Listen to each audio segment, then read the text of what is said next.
What's up, sports bettors? Matt here with OddsJam, here to give you my top 3 or maybe 4 favorite upset picks for week 4 of the NFL season. Normally, I give out 3. I might have 4 this week. We'll have to see how the odds shake out. But to do a recap from last week, finally had my first good week with these moneyline underdogs. I went 2-1 last week specifically, so I guess I could label these. I give out 3 a week. So these first 3 are going to be in week 1. These next 3 are going to be in week 2, and then this was the start of week 3. With that said, I put a quarter unit on this one, which is why you see that here. The other 2, I normally put half a unit on these. So ended up with a pretty decent profit with these moneyline underdogs. All 3 beat the closing line by a significant amount. So I was at least able to correctly identify that. Lions thought I had it. They were up 14-0 in the first quarter. They had the lead again late in the game, but they blew it. That was a tough L. But for this week, we are back at it with the same process, trying to find value on the early underdogs to lock in. Last week, I locked in 3 early. Like I said, all 3 beat the closing line. But first, to show you the screen that I am currently looking at, where it shows you all of the moneyline odds for all of these games, you go to just oddsjam.com sports NFL. Gives you access to all of the underdogs, or excuse me, all of the lines, the moneyline odds for these for the games. And you can look and see which underdogs have, some value. So what we're looking at is a game in which the best odds it shows here is not on Pinnacle or is not on Bet Online. Those are the 2 sharp books that we kind of use to set lines of what markets should truly be priced at. So if you're looking at a play and the best odds you see here are on Pinnacle or Bet Online, you know right off the bat there's no value on that team's money line. So we can ignore teams right off the bat, like the Dolphins, no. Saints, no. Falcons, no. Ravens, no. Commanders, that is one we can look into. Let me open this one up in a new tab. Seahawks, no. Texans, yes, we'll get back to them. Bears, yes. Titans, no. So you get the point. I don't need to go through each one, but you kind of get immediately where we can rule out some teams that we know don't have some value. So the first team up here, Cowboys versus Washington. So we're basically looking for games in which there are mispriced lines. Now, the Commanders, I do think that they're good value at plus 140. I would like to see how the Cowboys look tonight. I mean, Carson Wentz and the Commanders just looked dreadful against the Eagles last week. That's 2 weeks in a row that they've looked dreadful on offense. 2 weeks ago, they were able to pick it back up in the second half. Last week, they were not. Carson Wentz was sacked 9 times, which is just awful. Now in this game, going up against Micah Parsons and that Cowboys defensive line spells trouble, but I'm not quite ready to crown Cooper Rush, but I'm going to hold off on this one because there really isn't any value. Best odds you're getting at plus 140 on 3 books, and the other ones that price it aren't that off. So to me, there's no value on the Commanders money line, so I'm going to go ahead and skip that one. This next one, this Texans one, I do kind of like. So if we look at the odds, right, first of all, we see the value in this plus 250, right? The closest other book looks like it's plus 240, but the majority of them, plus 225, plus 215, plus 210, plus 225. And then the OddsJam line, Pinnacle, and Bet Online, plus 220 and plus 222. So you can actually remove the VIG from these books and see if we are getting a value or not. So let me remove the VIG from the OddsJam line. You just type in both sides. You go to calculators, no VIG fair odds, plus 222, minus 258. So let's type that in here, plus 222. Minus 258 puts the true line of the Texans money line at plus 230. So any bet in which we got better odds than plus 230 is going to be positive EV. And in this case, plus 250 on PointsBet is good. Plus 240 on WinBet is good. And the Chargers, I mean, they just got stomped by the Jaguars, who might actually be good, admittedly, might actually be good. But the Chargers are now most likely going to be missing Joey Bosa, most likely going to be missing their left tackle, Rashawn Slater.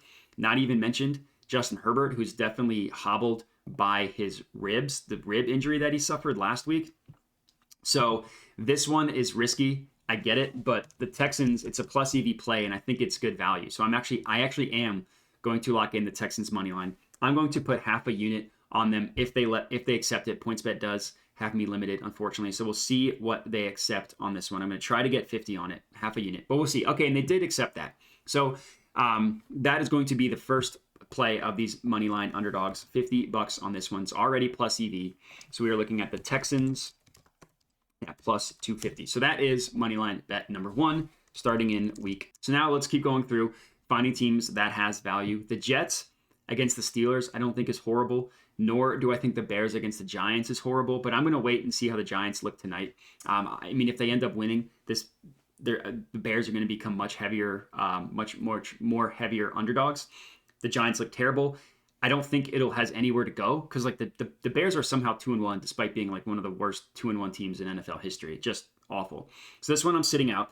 The Jets, I'll have to see what the value is like because I mean, like you really expect me to back Mitchell Trubisky at a time like this? Not that the Jets have looked great, but the value of the Jets money line could be too much to pass up. But we will see. Plus 165, average odds plus 156. We don't have any pinnacle lines, and if you remove the VIG from this bet online one, it probably will be even money, if anything. So let's see, like minus 275, plus 255, 175, plus 155. So I was wrong. That actually does make the Jets money line a positive expected value play because anything above this plus 162 number would be plus EV, and we can get plus 165 on BetMGM. So I'm actually going to make that my one of my plays as well. I'm going to add the Jets. We add the Jets as one of my plays. Let me just go to BetMGM. Now we'll see how much BetMGM lets me get on this one. They've had me limited as well. This is hopefully going to be a half unit play, but we'll see if they accept it. Hopefully they do. So they let me get 1174 on this one, unfortunately. So that is going to be my one of my plays, which is 1174 on this one on the Jets money line against the Steelers. So the next one I wanted to look at is this Rams game against the 49ers. 49ers just lost on Sunday night in a game. Jimmy G looked dreadful. We've seen those games out of Jimmy G before, so you don't want to overreact too much. But I do like these plus 125 odds on PointsBet and Betfred. I mean, you see like plus 120, plus 110, plus 115, plus 114. I do think this one is a good value. And I'm not quite sure the 49ers should be 3-point favorites against the Rams. I get that the Rams haven't looked great. 49ers are sitting at 1-2. At least the Rams are 2-1. Granted, they've beaten the Falcons and they've beaten the Cardinals. So not the two most impressive victories in the world. But, I mean, the 49ers have lost to the Broncos team that just can't do anything on offense. And they lost to the Bears. Granted, that one was in a monsoon. So I had said at the time you can't take much from it. But that's still two losses. Two bad losses. So the Rams at plus 125, I do like. So they're going to be my second money line bet. I'm going to go ahead and lock in the Rams at plus 125. Let me get half a unit if they let me get it, which it looks like they have been letting me get these half unit plays in, which is good. So that's the next one, Rams at plus 125. Let me add the Jets here as well. Forgot to add them at plus 165. And those are going to be my 3 favorite underdog plays for week 4. I know I hinted that I might actually have a 4th, but a couple of the ones that I was debating ended up not being as good of a value. And I was able to find 3 plays that did have some value. So we're looking at the Texans at plus 250, the Rams at plus 125, and the Jets at plus 165 as my 3 favorite underdog plays for NFL week 4. Had a 2-1 week last week. Hopefully I can continue the hot streak going with these underdog plays, but that is going to be it. So I appreciate you guys watching. Make sure to subscribe to all this stuff moving forward. OddsJam YouTube channel. You can follow me on Twitter if you want at Jedi Modai. You can also subscribe to the OddsJam podcast, Sweat the Bet, hosted by me and Andrew Kim, aka the Parlay Doc, if you wanted to subscribe to that as well. And that's it. So again, thanks for watching and have a good one.